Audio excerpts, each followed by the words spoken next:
Lamentation, chapitre 1. Et quoi?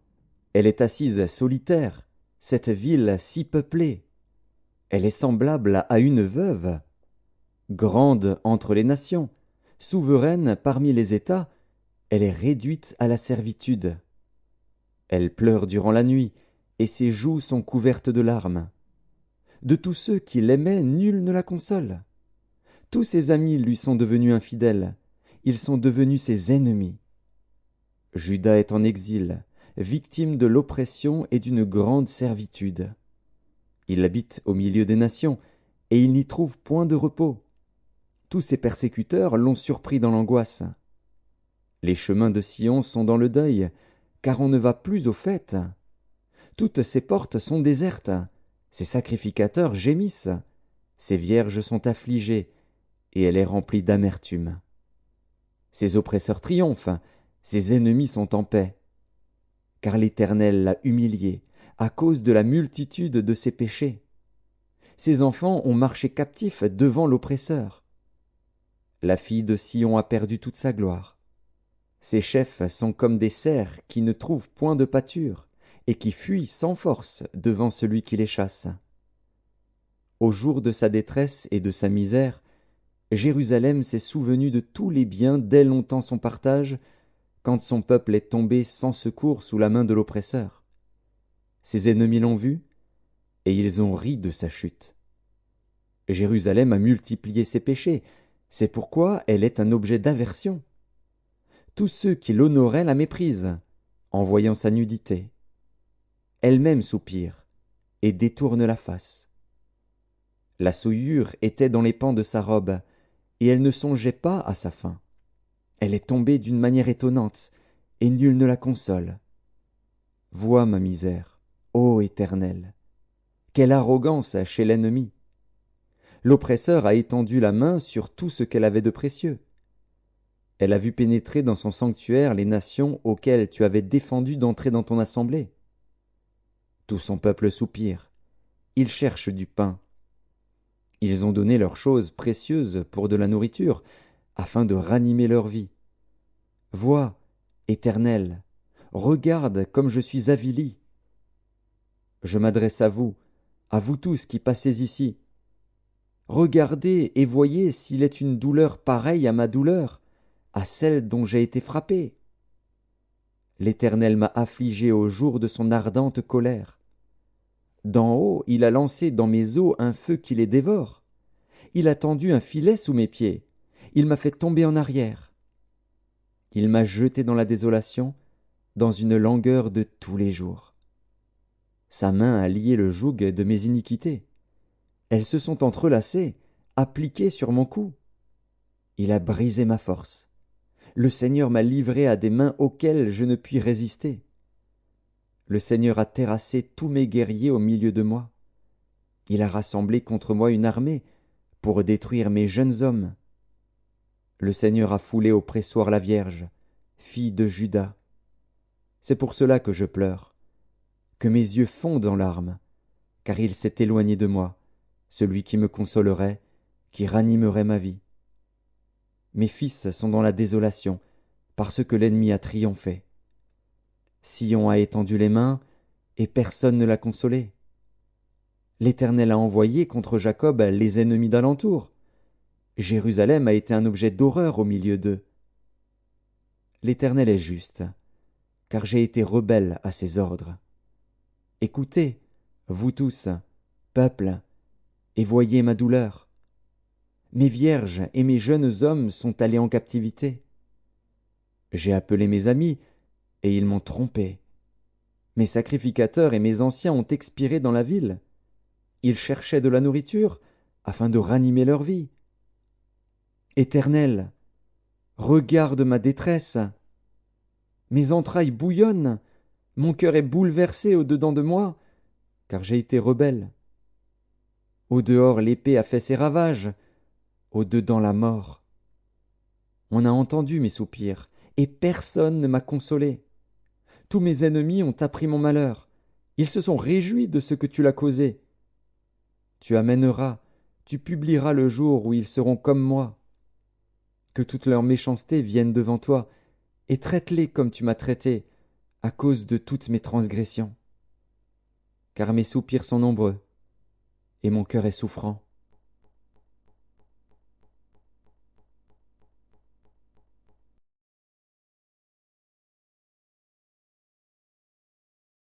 Lamentation, chapitre 2.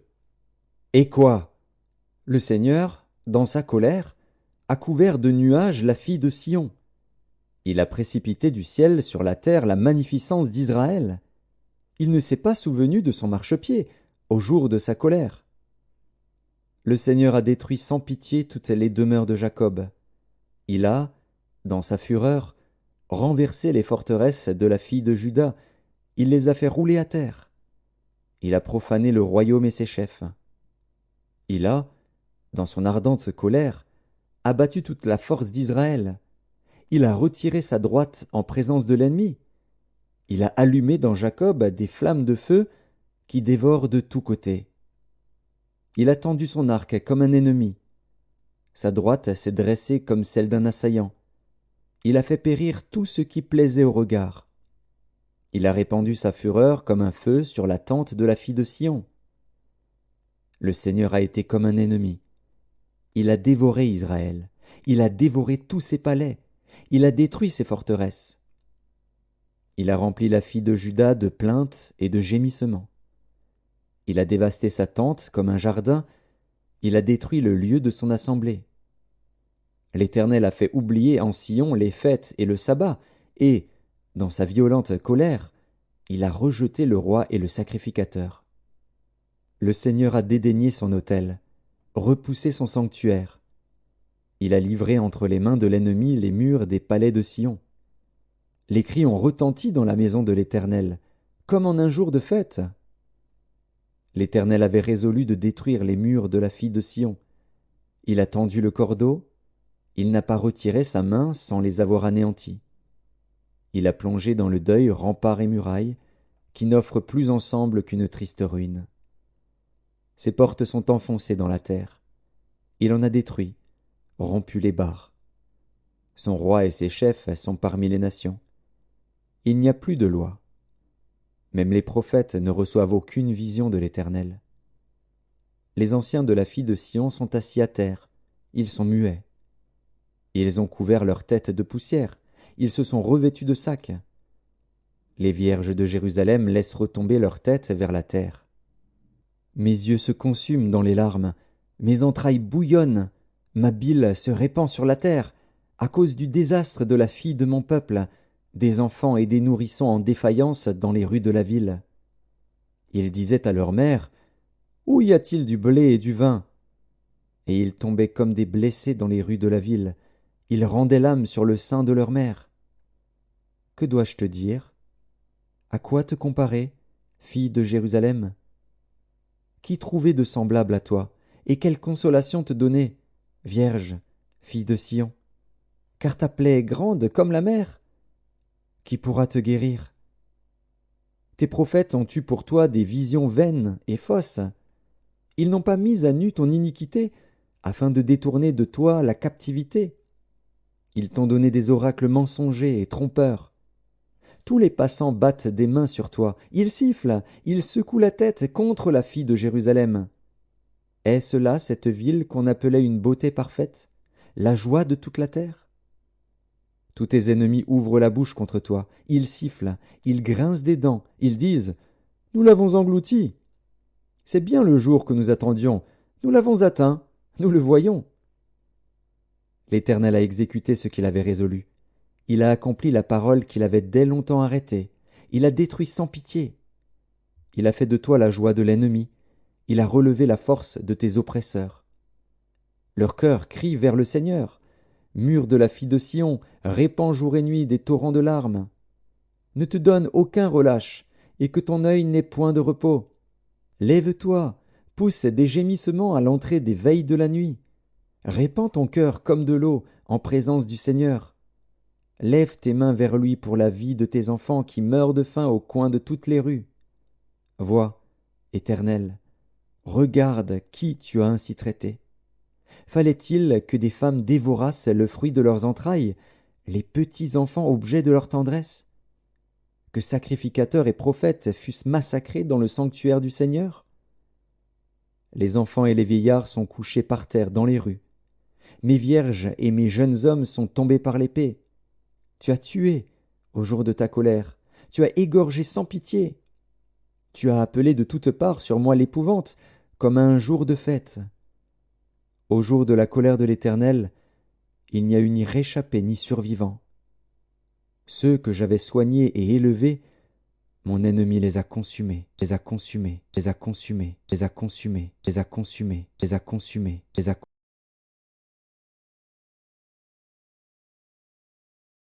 Lamentation, chapitre 3. Je suis l'homme qui a vu la misère sous la verge de sa fureur. Il m'a conduit, mené dans les ténèbres, et non dans la lumière. Contre moi il tourne et retourne sa main tout le jour.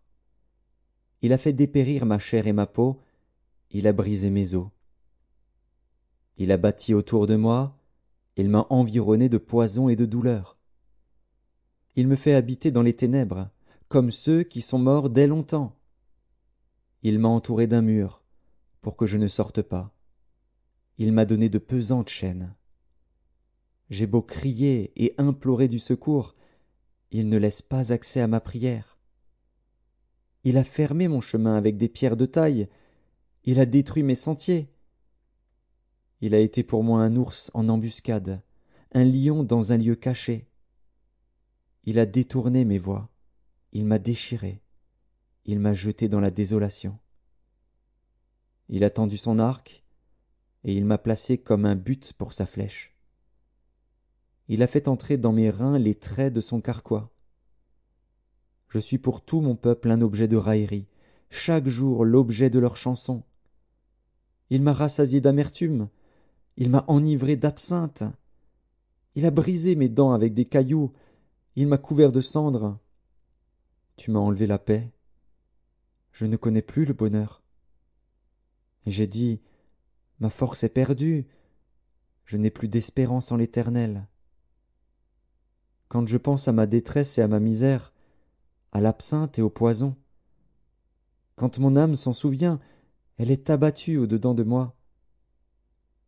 Voici ce que je veux repasser en mon cœur, ce qui me donnera de l'espérance. Les bontés de l'Éternel ne sont pas épuisées. Ses compassions ne sont pas à leur terme. Elles se renouvellent chaque matin. Oh, que ta fidélité est grande! L'Éternel est mon partage, dit mon âme. C'est pourquoi je veux espérer en lui. L'Éternel a de la bonté pour qui espère en lui, pour l'âme qui le cherche. Il est bon d'attendre en silence le secours de l'Éternel. Il est bon pour l'homme de porter le joug dans sa jeunesse.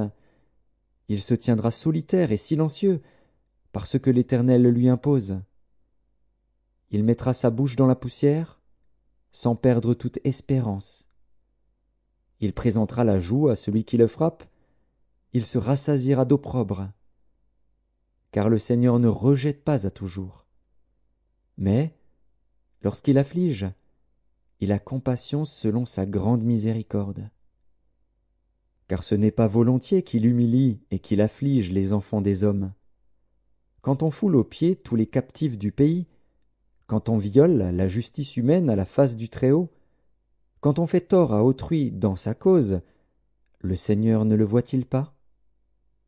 Qui dira qu'une chose arrive sans que le Seigneur l'ait ordonnée? N'est-ce pas de la volonté du Très-Haut que viennent les maux et les biens? Pourquoi l'homme vivant se plaindrait-il? Que chacun se plaigne de ses propres péchés. Recherchons nos voies et sondons, et retournons à l'Éternel. Élevons nos cœurs et nos mains vers Dieu qui est au ciel. Nous avons péché, nous avons été rebelles. Tu n'as point pardonné. Tu t'es caché dans ta colère, et tu nous as poursuivis.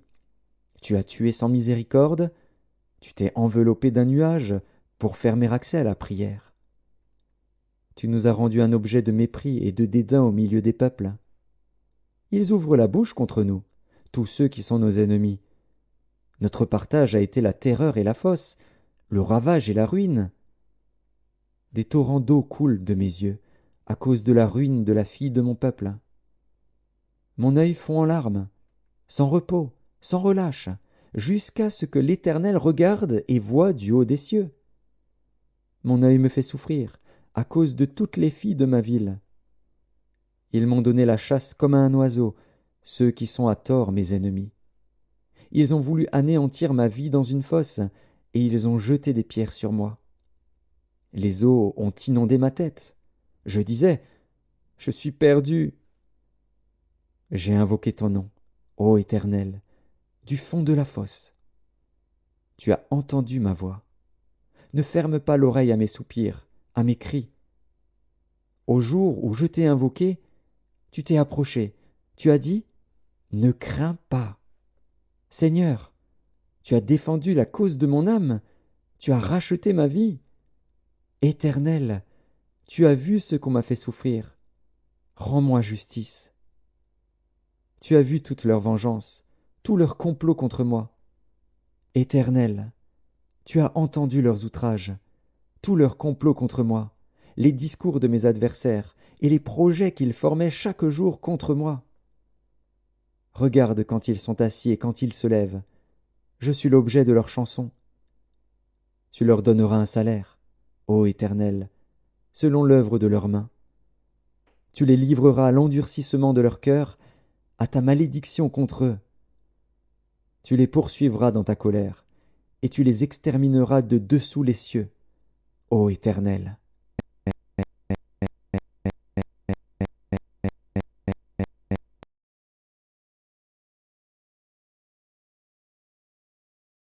Lamentation, chapitre 4. Et quoi? L'or a perdu son éclat, l'or pur est altéré. Les pierres du sanctuaire sont dispersées au coin de toutes les rues. Les nobles fils de Sion, estimés à l'égal de l'or pur, sont regardés, hélas, comme des vases de terre, ouvrage des mains du potier. Les chacals même présentent la mamelle et allaitent leurs petits. Mais la fille de mon peuple est devenue cruelle, comme les autruches du désert. La langue du nourrisson s'attache à son palais, desséché par la soif. Les enfants demandent du pain, et personne ne leur en donne. Ceux qui se nourrissaient de mets délicats périssent dans les rues. Ceux qui étaient élevés dans la pourpre embrassent les fumiers. Le châtiment de la fille de mon peuple est plus grand que celui de Sodome, détruite en un instant, sans que personne ait porté la main sur elle. Ces princes étaient plus éclatants que la neige, plus blancs que le lait. Ils avaient le teint plus vermeil que le corail. Leur figure était comme le saphir. Leur aspect plus sombre que le noir. On ne les reconnaît pas dans les rues. Ils ont la peau collée sur les os, sèche comme du bois. Ceux qui périssent par l'épée sont plus heureux que ceux qui périssent par la faim, qui tombent exténués, privés du fruit des champs. Les femmes, malgré leur tendresse, font cuire leurs enfants. Ils leur servent de nourriture, au milieu du désastre de la fille de mon peuple. L'Éternel a épuisé sa fureur, il a répandu son ardente colère. Il a allumé dans Sion un feu qui en dévore les fondements. Les rois de la terre n'auraient pas cru, aucun des habitants du monde n'aurait cru que l'adversaire, que l'ennemi entrerait dans les portes de Jérusalem. Voilà le fruit des péchés de ses prophètes, des iniquités de ses sacrificateurs, qui ont répandu dans son sein le sang des justes. Ils erraient en aveugles dans les rues, souillés de sang. On ne pouvait toucher leurs vêtements. « Éloignez-vous, impurs !» leur criait-on. « Éloignez-vous, éloignez-vous, ne nous touchez pas !» Ils sont en fuite, ils errent çà et là. On dit parmi les nations, ils n'auront plus leur demeure. L'Éternel les a dispersés dans sa colère. Il ne tourne plus les regards vers eux. On n'a eu ni respect pour les sacrificateurs, ni pitié pour les vieillards. Nos yeux se consumaient encore, et nous attendions vainement du secours. Nos regards se portaient avec espérance vers une nation qui ne nous a pas délivrés. On épiait nos pas pour nous empêcher d'aller sur nos places. Notre fin s'approchait. Nos jours étaient accomplis. Notre fin est arrivée. Nos persécuteurs étaient plus légers que les aigles du ciel. Ils nous ont poursuivis sur les montagnes. Ils nous ont dressé des embûches dans le désert. Celui qui nous faisait respirer, loin de l'Éternel, a été pris dans leur fosse. Lui de qui nous disions « Nous vivrons sous son ombre parmi les nations ». Réjouis-toi, tressaille d'allégresse, fille d'Édom, habitante du pays d'Utz. Vers toi aussi passera la coupe. Tu t'enivreras, et tu seras mise à nu. Fille de Sion, ton iniquité est expiée. Il ne t'enverra plus en captivité. Fille d'Édom, il châtiera ton iniquité. Il mettra tes péchés à découvert, à découvert, à découvert, à découvert, à découvert, à découvert.